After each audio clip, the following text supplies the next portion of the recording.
Hello everyone, so currently I'm outside. Today we went to the Kibera Slums to meet with an artist. There's a bunch of artists there with Masai Mbili, which means Masai 2. Um, they have a studio in Kibera, which is one of the most popular, well, most highly populated slums in Kenya, I believe. It's estimated that there's probably 2 million people, and when we went out there, seriously, the houses went on forever. Like, we were just sitting on the City Hopa, the city bus, and as we were going and entered the slum, and then I looked over to my left, I was just at the window, and all you could see were just like the tin roofs. It's the tin, it's the like the wavy, yeah. That's all you could see for a couple miles. It was pretty interesting because I'd never been a part of anything like that or seen anything like that. Yeah. So those with the Masai and Bailey group, they were fantastic. Yeah, one of them was Solo 7, who does. Seriously, I was just there. I should really remember. Um, yeah, he's a peace activist and does yeah, and he paints graffiti and does art with like acrylics and stuff like that. A lot of them are painters. Yeah, it's his message. He's most well known for is like find peace alive, I believe. It's fantastic. And so we were in the Kibera slums for quite some time. I'm kind of really dark from there. It's yeah, like I have. You can see all my tan line. Oh look, I have a bra tan line. That's fantastic. But yeah, these tank tops aren't bra friendly, which super sucks.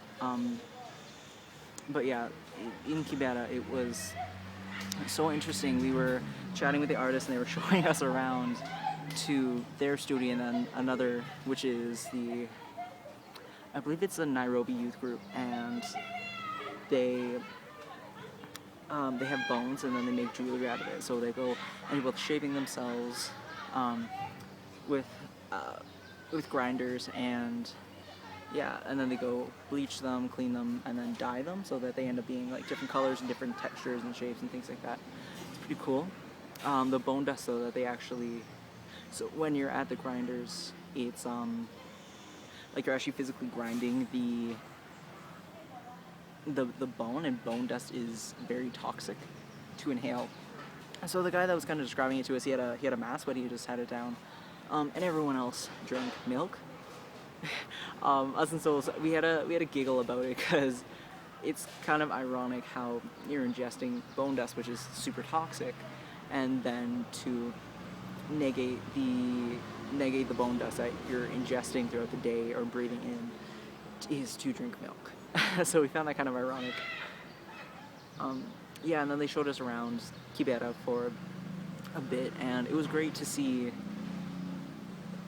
activism done in this way. It's a completely different way to do it. Back home, we have Transkin who does artivism, which is similar, but these individuals, they do a lot of graffiti. They have exhibits in the Kibera slum on the outskirts, and then they also travel the world and do exhibitions, which is pretty fantastic. It's really cool to have actually met them.